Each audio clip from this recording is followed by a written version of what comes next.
নমস্কার, নিউজ ভ্যানগার্ডের পর্দায় প্রত্যেককে স্বাগত জানাচ্ছি। এই মুহূর্তে আপনাদের সাথে আমি রয়েছি অঙ্কিতা। চোখ রাখছি এই মুহূর্তের গুরুত্বপূর্ণ খবরগুলির দিকে। প্রথমেই চোখ রাখছি আবহাওয়ার দিকে, কারণ ধীরে ধীরে আবারও তাপমাত্রার পতন ঘটছে রাজ্যে। অর্থাৎ তাপমাত্রার পারদ ফের নামতে শুরু করেছে নিম্নমুখী রাজ্যের সর্বনিম্ন তাপমাত্রা। অন্যদিকে পশ্চিম হিমালয় সংলগ্ন এলাকায় ভারী তুষারপাতের সম্ভাবনা রয়েছে। সপ্তাহ শেষে ফের পশ্চিমী ঝঞ্ঝার ফলে আবারও শীতের তাল কাটতে পারে, অর্থাৎ শীতের যে ইনিংস তা খুব দ্রুত শেষ হতে পারে, এমনটাই কিন্তু এখনো পর্যন্ত সম্ভাবনা। বিস্তারিত জানবো, টেলিফোন লাইনে যুক্ত হয়ে গেছে প্রতিনিধি সুপ্রীতি মুখার্জি। সুপ্রীতি, ঠিক কি জানতে পারছো? দেখো, আইএমডির যে সর্বশেষ পূর্বাভাস, সেই সর্বশেষ পূর্বাভাস অনুযায়ী এই মুহূর্তে দাঁড়িয়ে তোমার আগরতলার পক্ষ থেকে যেটা জানানো হচ্ছে, রাজ্যের তাপমাত্রা তোমার ফের একবার একটু নিম্নমুখী রয়েছে বলা যেতে পারে। আর সর্বোচ্চ তাপমাত্রা যেটা 28 ডিগ্রি 29 ডিগ্রিতেও পৌঁছে গিয়েছিল, সেই তাপমাত্রা এখন নেমে 26 ডিগ্রিতে এসে দাঁড়িয়েছে। যদিও তোমার গতকালকে সর্বোচ্চ তাপমাত্রা ছিল 25.6 ডিগ্রি সেলসিয়াস। আজকে যদিও 26 ডিগ্রি সেলসিয়াসের এবং মানে 25 ডিগ্রি বা 26 ডিগ্রি সেলসিয়াসের আশেপাশেই রয়েছে, এখনো পর্যন্ত 26 ডিগ্রি পরিলক্ষিত হচ্ছে। যদিও সেই জায়গায় সর্বোচ্চ তাপমাত্রা যেহেতু কমেছে, তাই খুব স্বাভাবিকভাবে তার সাথে পাল্লা দিয়ে সর্বনিম্ন তাপমাত্রাও এক ধাক্কায় কিছুটা নেমে এসেছে। গতকালকে সর্বনিম্ন তাপমাত্রা তোমার পরিলক্ষিত হয়েছে 12.2 ডিগ্রি সেলসিয়াস, এবং যেটা আজকের দিনে এখনো পর্যন্ত 13 ডিগ্রি সেলসিয়াস লক্ষ্য করা যাচ্ছে এই মুহূর্তে, যেটা তোমার সন্ধ্যের পর বা ভোরের দিকে সেটা 12 ডিগ্রির আশপাশে কিন্তু ঘোরাফেরা করছে। সুতরাং সর্বোচ্চ এবং সর্বনিম্ন তাপমাত্রার ফের একবার পতন ঘটেছে। যদিও সেই অনুযায়ী ঠান্ডাটা লাগছে না, তার কারণ বাতাসে তোমার আর্দ্রতার পরিমাণ অত্যধিক থাকাতে কোথাও গিয়ে একটা ঠান্ডাটা একটা প্রভাব পড়েছে। অন্যদিকে উত্তরে হাওয়া যেহেতু এখন কম, তাই সেই জায়গাতে সেভাবে ঠান্ডা অনুভব হচ্ছে না এখনো পর্যন্ত। তবে যেটা জানা যাচ্ছে যে পশ্চিমী ঝঞ্ঝা আসবে আরো একবার, এবং পশ্চিমী ঝঞ্ঝা ঘূর্ণাবর্তের আকারে তোমার এই মুহূর্তে যেটা লক্ষ্য করা যাচ্ছে তা তোমার উত্তর পাকিস্তান এবং তার সাথে তোমার নিম্ন ট্রপোস্ফিয়ারে সক্রিয় রয়েছে। এই যে তোমার উত্তর পাকিস্তান এবং নিম্ন ট্রপোস্ফিয়ারে সক্রিয় রয়েছে, সেটা আস্তে আস্তে তোমার ভারতবর্ষের দিকে প্রবেশ করবে উত্তর পাকিস্তান থেকে, যেটা তোমার ভারতবর্ষের উত্তর পশ্চিম দিকে তার প্রভাব লক্ষ্য করা যাবে, যার মধ্যে তোমার রাজস্থান হচ্ছে অন্যতম এই মুহূর্তে। সেখানে কিন্তু ঘূর্ণাবর্ত তৈরি হচ্ছে নতুন করে।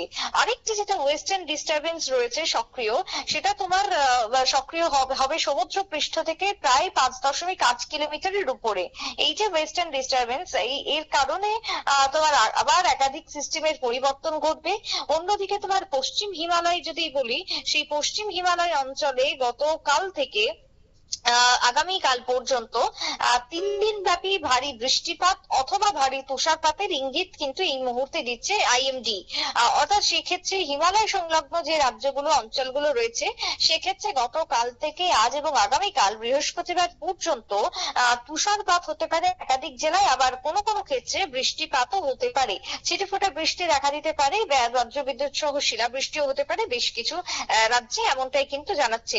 এবার সেক্ষেত্রে দাঁড়িয়ে যদি আলিপুরের কথা বলি, আলিপুর আবহাওয়া দপ্তর যেটা বলছে তা হলো বঙ্গোপসাগর থেকে তোমার দক্ষিণ পূর্ব বাতাসের ভর করে তোমার এবার জলীয় বাষ্প ঢুকবে তোমার পশ্চিমবঙ্গের দিকে, যার ফলে আগামী 48 ঘন্টার পর আবহাওয়ার পরিবর্তন হয়ে যাবে।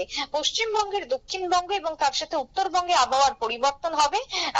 তোমার অন্ধকার করে এক প্রকার শুরু হয়ে যাবে সকাল, কারণ কি ঘন কুয়াশার দাপট, তার সাথে তোমার মেঘলা আকাশ, সব মিলিয়ে কিন্তু তোমার প্রভাব পড়বে।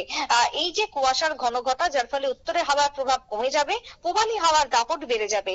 সঙ্গে সেক্ষেত্রে দাঁড়িয়ে তোমার শীতটা কোথাও গিয়ে বাধাপ্রাপ্ত হবে উইকেন্ডে। এবারে যদি তোমার উত্তর পূর্ব ভারতের কথা বলি, উত্তর পূর্ব ভারতের ক্ষেত্রে পূর্বাভাস যেটা বলছে তাপমাত্রা ফের ঊর্ধ্বমুখী হয়ে যাবে। যদিও সেক্ষেত্রে দাঁড়িয়ে তোমার উইকেন্ডের কথাই বলা হচ্ছে। যদিও উত্তর পূর্বে সিকিমের ক্ষেত্রে যে তাপমাত্রা কিছুটা উন্নতম থাকবে, কিন্তু উত্তর পূর্বের বাদবাকি যে 7 রাজ্য রয়েছে সেখানে তাপমাত্রার পরিবর্তন লক্ষ্য করা যাবে। সিকিমের ক্ষেত্রে বলা হচ্ছে কি যে এই যে ঘূর্ণাবর্ত আসতে চলেছে, তার একটা প্রভাব সিকিম জুড়ে পরিলক্ষিত হবে, এবং এবং সেক্ষেত্রে সিকিমে কোথাও বৃষ্টি বা কোথাও তুষারপাত হলেও হতে পারে, কিন্তু রাজ্যে বৃষ্টি বা তুষারপাতের কোনো সম্ভাবনাই নেই, বা উত্তর পূর্বের বাদবাকি রাজ্যতে সেই সম্ভাবনা নেই। অন্যদিকে উইকেন্ডে তাপমাত্রা ফের একবার বাড়বে বলেই মনে করা হচ্ছে। উত্তরে হাওয়ার প্রভাবটা আরো কমবে, বাড়বে তার সাথে পূবালি হাওয়া। তবে পশ্চিমী ঝঞ্ঝার কারণে এই প্রভাবটা লক্ষ্য করা যাবে সপ্তাহের শেষ দিকে, তেমনটাই কিন্তু আপাতত মনে করা হচ্ছে। তবে আপাতত রাজ্যের তোমার এখনো পর্যন্ত যেটা খবর, তা হচ্ছে আকাশ পরিষ্কারই রয়েছে। ভোরের দিকে কুয়াশা থাকছে, ভোরের দিকে কুয়াশা থাকলেও বেলা বাড়তেই সেই কুয়াশা কেটে আকাশ পরিষ্কার হচ্ছে। কুয়াশা আপাতত জারি থাকবে আগামী 3-4 দিন, তারপরে আবারও আবহাওয়ার পরিবর্তন হতে পারে। তবে লং ফোরকাস্টিং এর ক্ষেত্রে কি জানা যায় সেটা আমরা আরো 2 দিন পর জানতে পারবো। আপাতত তাপমাত্রার খুব একটা হেরফের হচ্ছে না। নেক্সট উইকের আগেই আবারও তাপমাত্রার বদল হবে, আবারও বাড়তে পারে তাপমাত্রা, এমনটাই কিন্তু এই মুহূর্তে আগরতলা আবহাওয়া দপ্তরের থেকে খবর। অঙ্কিতা, ধন্যবাদ সুপ্রীতি। অর্থাৎ আবহাওয়া দপ্তরের যে বুলেটিন, সেই বুলেটিন অনুযায়ী আগামী কয়েকদিন কিন্তু তাপমাত্রার তেমন কোনো পরিবর্তন হচ্ছে না। তবে তাপমাত্রার পরিবর্তন হবে সরস্বতী পুজোর পর, এমনটাই কিন্তু এখনো পর্যন্ত আভাস। তবে সবটাই কিন্তু সময়ের অপেক্ষা, কারণ আগামী আবহাওয়া দপ্তরের কি বুলেটিন থাকছে সেই আপডেটের উপরই কিন্তু সমস্তটা নির্ভর করছে।